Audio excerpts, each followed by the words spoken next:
you guys, and welcome to the Woman's Cave. Yay, it's just me today. Yeah, Jade actually is doing other cooler stuff today. I don't know what that is, but I think it's cooler because she's not here. So obviously it must be cooler. Anyway, so if Jade were here, I would say we welcome you to the Women's Cave. But since she's not, let me tell you what we do really quickly. So I am, not we, unless I consider myself a divinity. I am one of the And I Thought ladies. There's 15 of us now, go figure. And we write books. Lots of books. We have And I Thought Divorce Was Bad, And I Thought Being Grown Up Was Easy, and I Thought I could juggle it all. We did, and then we figured out that we couldn't. Go figure. And I Thought I Did My Journey Alone, and I Thought He Was the One. The Misfit Guide to Sassy Sway to Crooked Footprints That Leave Crooked Footprints, and the Misfit Guides, Cocktails, Soirees, and the LBD. We're also the editors of the 25 Hottest Indie Authors, Artists, and Advocate magazine. It comes out once a year in March. You guys, nominations are open, so please nominate. We love the assistants. We don't want to pick all 25. I joke. Anyway, I joke about us picking all 25. Also, we have the docu-series because Jade is not too far away. Okay, she's not doing cool stuff. She's actually handling business.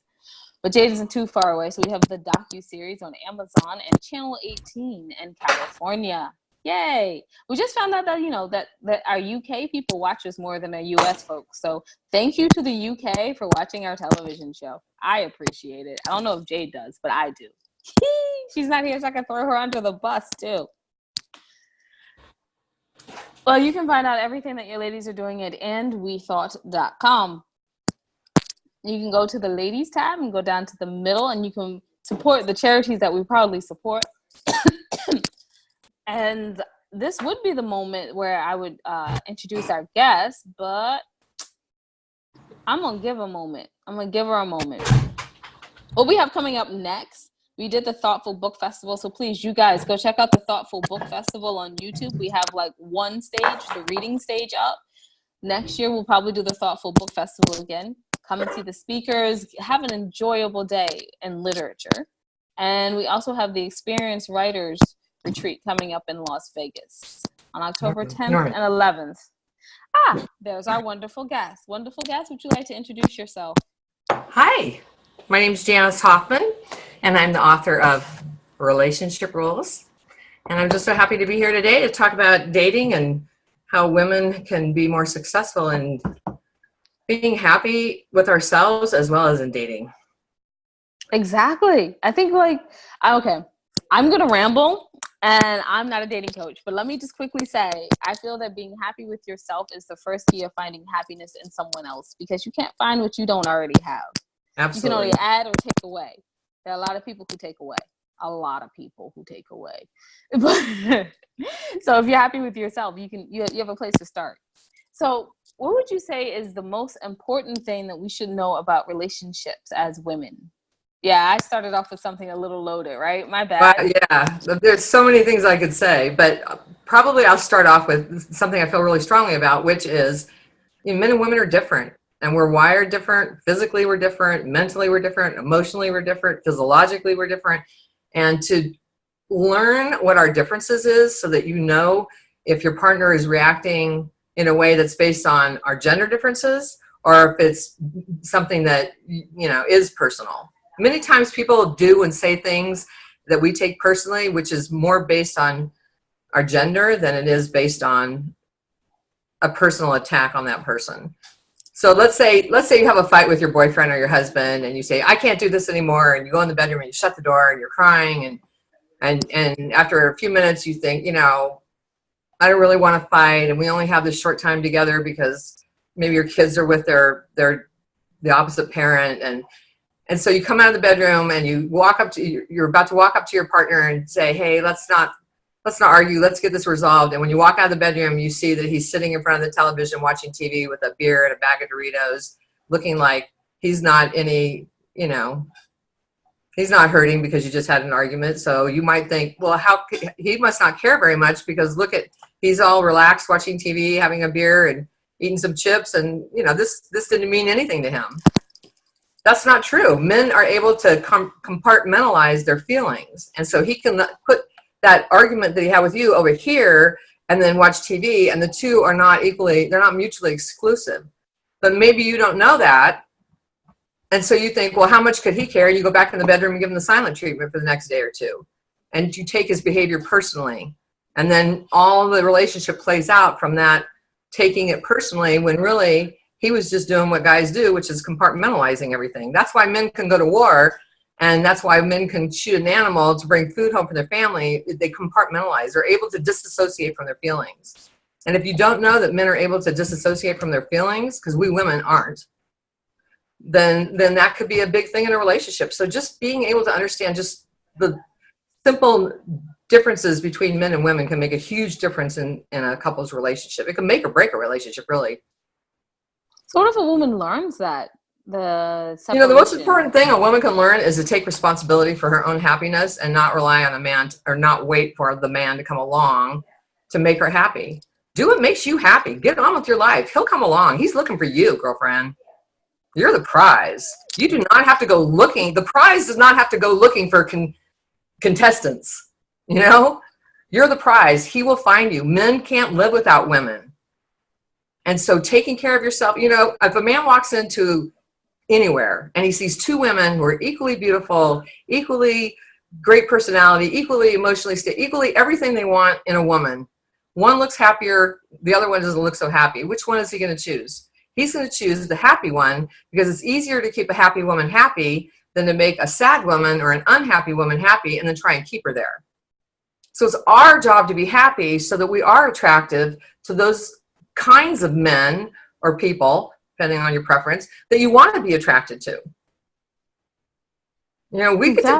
We get to decide who we want to be with. We're the ones with the prize, the cookie, whatever you want to call it. And so not to be walking around like, hey, come find me, I'm all that in a bag of chips, but do what makes you happy, because in doing what makes you happy, you're likely to find somebody who will make you happy. Men's job is not to make us happy. A man's job is to make us happier. Our job is to be happy. That's the first thing a woman can do. Nice. I love that. And there's nothing else I can really say about that or add to that, by the way. That is definitely one of the rules in my book. Take responsibility for your own happiness. And you know what? It actually is the most popular rule in my book, because men love a woman who takes responsibility for their own happiness, because then he doesn't have to toe the rope. He doesn't have to. He doesn't have to pull the whole thing himself. You know what? Men have to. They're responsible for their own happiness. I mean, we're all responsible. It's not his job to be responsible for his happiness and yours. We're all responsible for our own. I see. Yeah, that definitely makes sense. I mean, we are individuals, so we could be responsible for our own. We can be responsible for our own happiness, because even when we were a child, we had some happy times, and most of them were not dependent on other people.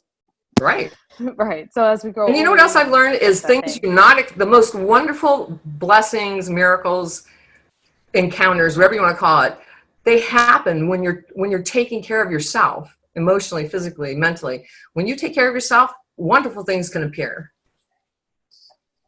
out of seemingly nowhere. So where do you think is your first step into creating your own happiness? Where does someone start to find out about themselves? What I hear a lot from women is they're looking for a man who's, stable, doesn't have baggage, gets along well with his ex and his children. All those things. What I would suggest when a woman does is make a list of the qualities that you want in a partner. And then after you make that list, go back down the list and put a check mark next to each one of those things that you are as well. Because you can only attract what you if you don't want someone who's jealous, then it might be a good idea to look inside and say, am I a jealous person? Do I get jealous easily? And why do I get jealous? Which stems from insecurity. And then looking at that and healing that, because if you want to attract somebody who isn't a jealous person, you need to be what you want to attract. And so making a list of what you want in somebody, and then the ones you can't check off, then that's an indication, that's what I need to work on. So then you know what you need to work on. And you know what you have handled, and you know what you need to work on. So you're kind of saying like a relationship is kind of like a magnet. You get pulled together. Yeah. I mean, we attract, like attracts like. Cool. Cool. So our first place to start apparently is with a list that we need to be doing ourselves. I Yeah. love this is more of a conversation about responsibility than it is about finding someone special. Well, it's in the taking the responsibility that person can actually show up. I mean, maybe you take a workshop to learn how to be more responsible or more happy or more whatever it is, and in the workshop you meet somebody. Or, I was at the farmer's market the other day and was chatting with this guy about somebody's dog who walked by, and we got to talking, and it turned out he was a cousin of mine that we never met. We knew about each other, but we never met. So you just never know when someone's going to show up. Exactly. So how are we going to be ready for this person when they do show up? Because if they just pop up and we're not exactly fully ready, what do you think are like steps to quickly move on to this readiness spot? I mean, everyone's looking for something that, it's quick. So how do you get ready? Yeah, swipe left, swipe right, and yeah. I mean, and that's okay. That's the age we're in. You can't change that. But I think, being your authentic, being who you are and not trying to be like every other woman out there with long hair and beautiful eyes and beautiful figure and beautiful this and beautiful that. Just be who you are. And I think that's what attracts people to you, is your unique essence that comes out just by being who you are. Talking about what you like. One of the things I like to do is take improv classes, and just because you get to be just a goofball, and anybody can do it, because we start with throwing an imaginary ball to each other. I mean, it's just simple little games, but it takes you out of your head and doing something you enjoy. There's been men there that I've met, not that I've dated, but that's a place. So when you're doing things that you enjoy, that's when, and you want to meet someone who has the same hobbies, if you will, and likes and dislikes as you. So do the things, get out there and do the things that you like. Make yourself a little uncomfortable. Maybe you have to go alone. You don't have a friend to go with. But you know what? Here's another secret. If you go out alone, you're much more easy to be approached by a man. And the thing about being approached by a man is, when a man, let's say a man sees you in a restaurant and he wants to introduce himself to you, wants to talk to you, wants to get your number, whatever. He has to figure out how, and if you're with your friends, is he going to come up to you while you're with your friends? Do you get up and go to the bathroom? He has to figure out what to say so you don't think he's a creep or a weirdo, because the first impressions are everything. So timing, he has to figure out what to say. I mean, he's got one chance to make a good first impression to get your number. So he's trying to plan in his head, when's the best time to approach you and what to say and everything. So if you're alone, you're more approachable. He doesn't have to wait for an opportunity for your girlfriends to leave. You can ask any man, how many times have you been somewhere and you wanted to meet a woman and the opportunity never presented itself? And every man will raise his hand. It happens all the time, because we have our headphones in. You basically have to tap somebody on the shoulder now to talk to them, because everybody's on their headphones. So being alone is one way to be way more approachable, and doing the things that you love to do and meeting people in those activities is a really good way. I don't really recommend going to singles things, because I just don't recommend it that much. I don't want to say anything not nice. Oh, okay. They tend to be heavily, top heavy women, and they're different. They're different.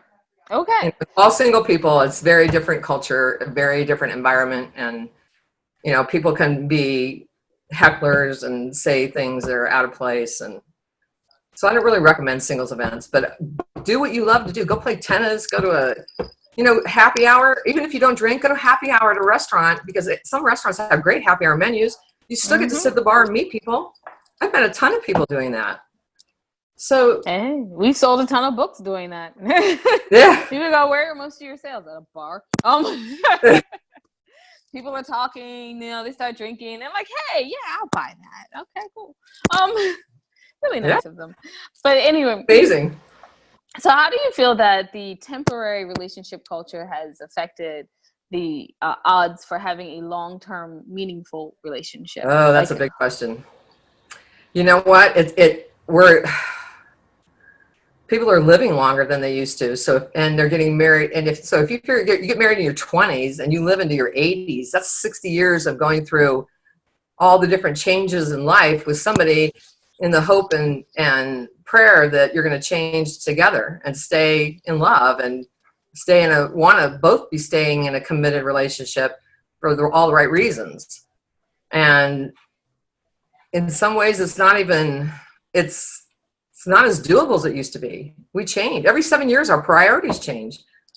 You're 7 years old, you're trying to figure out how to just be a human being. You're 7 to 14, you're establishing yourself as, oh, I can do this and I can do that and I can think this, I can do things for myself. And 14 to 21, you're finishing your education and figuring out where you want to go to school. It's 21 to 28, you're trying to ease into the profession you've chosen for yourself and maybe find a life partner.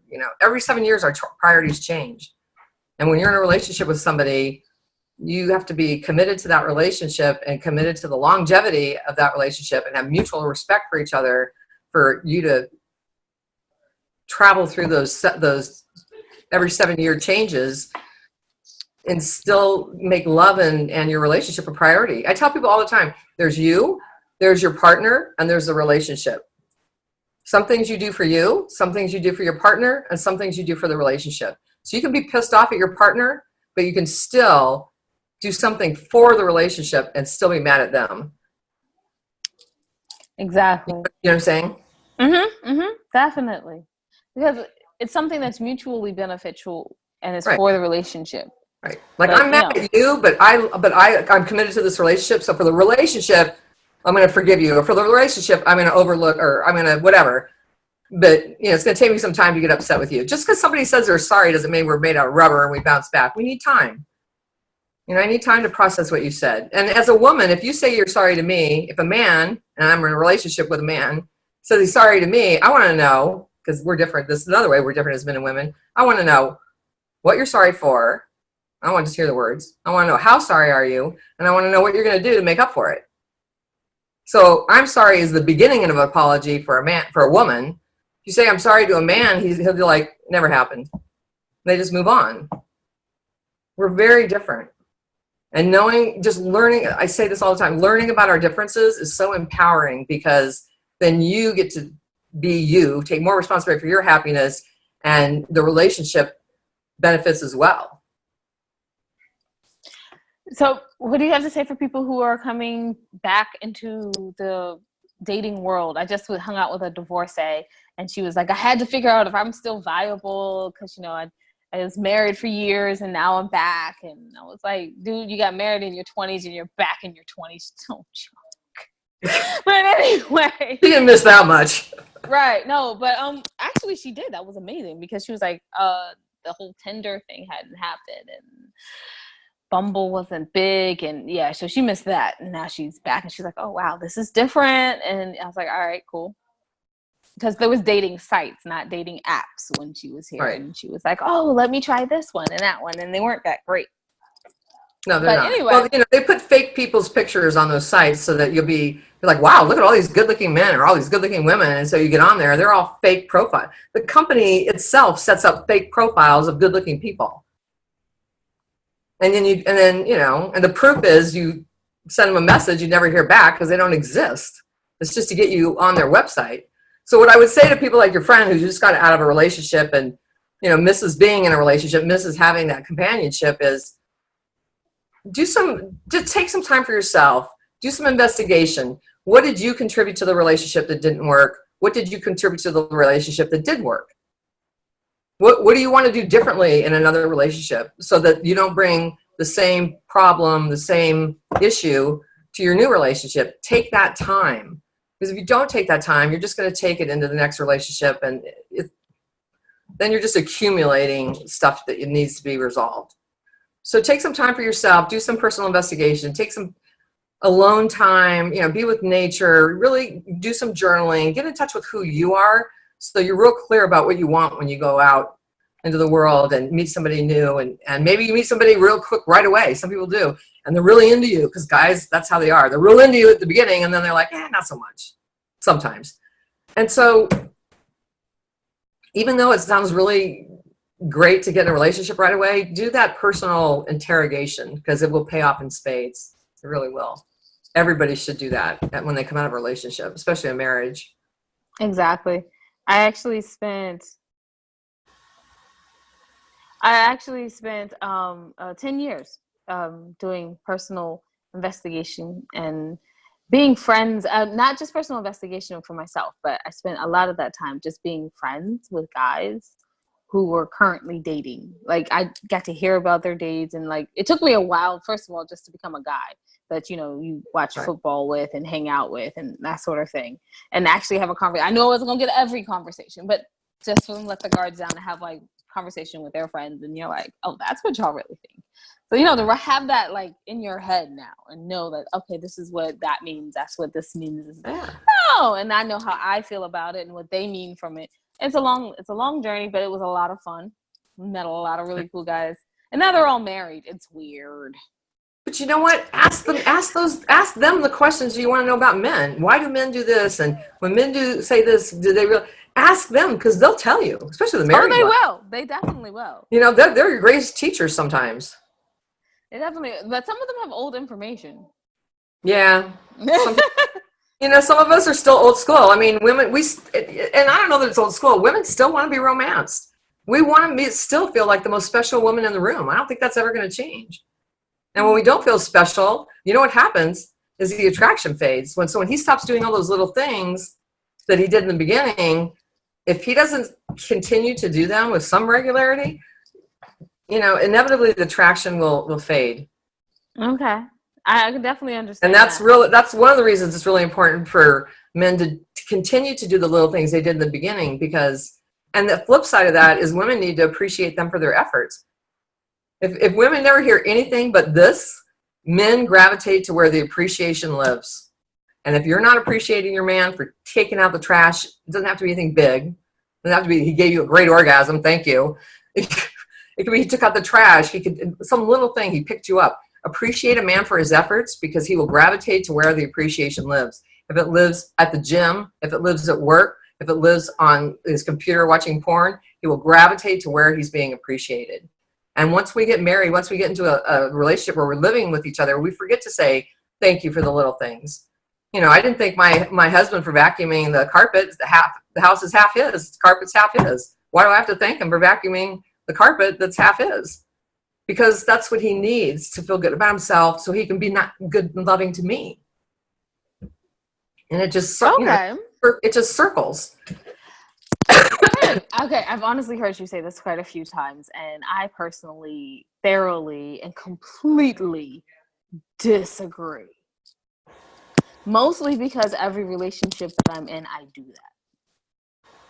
And every last one of them leaves horribly and gets a woman who doesn't appreciate and doesn't think, and they are very, very happy. Well, they might be happy. Their partner might be happy, but you did your part. I mean, they might have still left, but you still appreciated them for their efforts. And in that moment, that was a good thing. That was a contribution to the relationship that was positive. You know, Dr. Phil would always say you're either contaminating or contributing at any moment in any relationship. And That's so true. you did your part. He left. That's on him. That's not on you.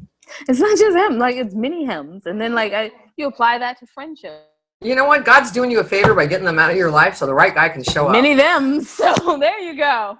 So, I mean, I love that information. And I do always tell women that you definitely need to think about this appreciation factor, because they're doing things and you need to see those things. You need to say thank you for those things. But I find the more that you think and be like, look, thank you for that, the less they thank you, the less they appreciate you, the less they care about what you're doing, because everything I do is wonderful. And off they go to somebody else. So I guess it is in a way. But you know what? It's like they're just preparing you for the right guy. You're learning all the stuff you need to learn from them. They're getting you all prepared, and then when the right guy comes along, you did all the stuff. You know, you got all the stuff out of the way with the other relationships. They have taught me to appreciate me and be happy with just having a relationship with just only me. And I just don't even bother anymore. Well, it's the purpose, the point. I don't care. Amen, sister. I guess that means I became a little jaded on that one. But anyway, I guess it did become a roundtable and a thing, because you have a roundtable for differing opinions. Yeah. So anyway, I definitely understand where you're coming from on that. So if you had last words of wisdom for any woman out there who or woman or man actually, who's re-entering the dating world or just coming into the dating world, the real one, not the one where you're doing Tinder and Bumble and Right. they leave in the morning and you're like, hey, that was fun. But the real one. You know what? This is a dating advice I always give. When you go on a date with somebody, don't do the interview thing. Don't put a table between you and ask all the questions. Those are going to come anyways. Figure out if you can have fun with this person, because what if they have money and they have the job and they have to get along with their ex, and if everything lines up just right and they don't know how to laugh, they don't know how to have fun, they're not a happy person. Life is too short to not have fun and be happy. And so I agree. Figure out if you can have fun together, because if you can have fun together and you can laugh, you can work through anything. So Awesome. I would encourage everybody, when you on that first date, make it a fun date. Don't make it a Starbucks. Don't make it a meal. Go ice skating. Go, a public place, of course, but go do something fun. One of the guys here in Boulder, it started in Boulder, got these signs and wrote on the sign, free hugs, and stood on the Pearl Streets outdoor mall here, a tourist attraction, a lot of people, and just stood on the mall with the sign that says free hugs, and people would just come up and hug him. And so one day I went up to him and I said, can I join you sometime? And he said, why don't you join me right now? There's a bunch of signs in my backpack, grab one, and you can do it right now. And I'm like right now? And he's like, yeah, right now.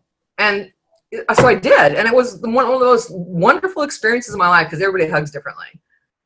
So just, see if you can have fun. See if you can find someone who will make some signs with you on a first date and go down to a public place and free hugs. 'Cause let me tell you, everybody's dying for a hug. They might not tell you, but everybody wants a hug, right? Especially today. We need hugs more than ever. And just, see if somebody would be willing to do that on a first date. That'll tell you a lot about a person. A lot. You don't need to ask all those other questions. What you really want to know about them, you'll find out.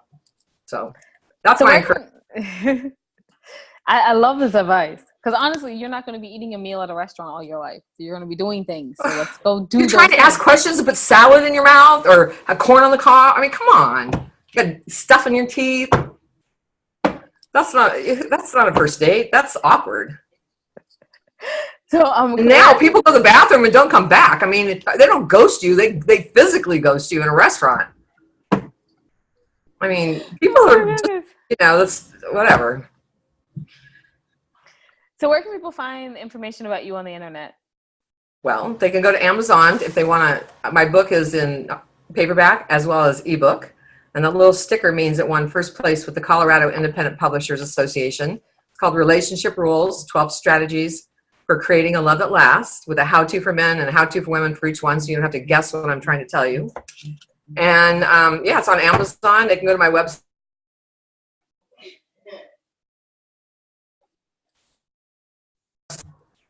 All kinds of stuff on there that they can read, and they can sign up to hear from me and find out about events. And I do coaching with men. So if men want to do some coaching with a woman and find out why their partner is the way she is and what they can do to make their relationship better, I do that as well on Zoom. Nice. So very good. Very good. So you guys, please go check out Ms. Hoffman. And I know we have a relationship advice thing today instead of a roundtable, but it has been an absolute blast, and I've enjoyed Ms. Hoffman's advice. You can find everything that me, Winona, or Jade, who is not here right now, is doing at andwethought.com. Please check us out as we go to Las Vegas, October 10th and 11th. Come learn with us, party with us. It'll be fun. Yeah, I heard in the background someone goes, party? I'm like, yes, party. If I'm going to party. I'm sorry. That's going to end up happening. But anyway, you check out everything we're doing at andwethought.com. And remember that wisdom is all around you if you're open to finding it and accepting it. So peace and love from Winona, who still didn't get her nails done for a magazine launch party. And the spirit of Jade. Bye-bye.